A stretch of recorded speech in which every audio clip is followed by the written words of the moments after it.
ஆட்சிக்கு வந்த அடுத்த வருஷமே 2022ல 70% வாக்குறுதிகளை நிறைவேற்றிட்டோம்னு சொன்னாங்க.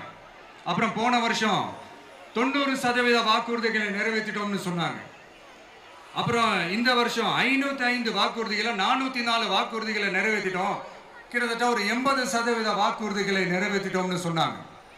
முதல்ல 70, அப்புறம் 90, அப்புறம் 80. இன்னும் தேர்தல் நெருங்க அது 60, 50, 40, 30, 20ல போய் நிற்கும்னு நினைக்கிறேன். அதையும் அவரே அறிவிப்பாரோ என்னமோ எனக்கு தெரியல. முதல்வர் ஸ்டைல்லையே சொல்லணும்னா, பொய்யிலேயே பிறந்து பொய்யிலேயே வளர்ந்த புலவர் பெருமானே, கொஞ்சம் அதை திருத்தி சொல்றேன், புலுகர் பெருமானே.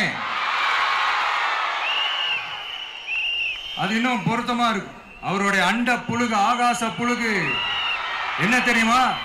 பெண்களுக்கு பாதுகாப்பு தமிழ்நாட்டில் எங்க போனாலும் கொட்டி கிடக்குதான். அப்படி அது உண்மைனா அண்ணா யூனிவர்சிட்டி அந்த பொண்ணுக்கு ஏன் சார் அப்படி ஒரு கொடுமை நடந்துச்சு? கோவை கல்லூரி பெண்ணுக்கு ஏன் சார் அப்படி ஒரு கொடுமை நடந்துச்சு? பெண் குழந்தைகள் பாதிக்கப்படுறதா கிட்டத்தட்ட 1000க்கும் மேலான போக்சோ கேசுகள் ஏன் சார் பதிவானுச்சு?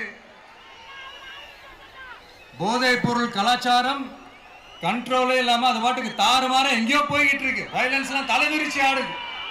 அதுக்கு ஒரு ரீசெண்ட் எக்ஸாம்பிள், அந்த ரயில்வே ஸ்டேஷன்ல அந்த சிறுவர்கள் எல்லாரும் சேர்ந்து செஞ்ச அந்த சம்பவம். சட்டம் ஒழுங்கு சரியா இருந்தா ஏன் சார் இப்படி எல்லாம் நடக்குது? சட்டம் ஒழுங்கு சரியா இருக்கணும்னா முதல்ல தமிழ்நாட்டுக்கு ஒரு டிஜிபி வேணும் சார். எங்க சார் போனார் அவரு? எங்க அவரு? சும்மா இந்த ஆக்டிங் ஆபீசரை வச்சுக்கிட்டு அரசாங்கத்தை நடத்துனீங்கன்னா இப்படிதான் சட்டம் ஒழுங்கு சந்தி சிரிக்கும். முதல்ல தமிழ்நாட்டுக்கு ஒரு டிஜிபியை போடுங்க சார். அதுக்கப்புறமாச்சும் சட்டம் ஒழுங்கு சரியாகுதான்னு பார்ப்போம்.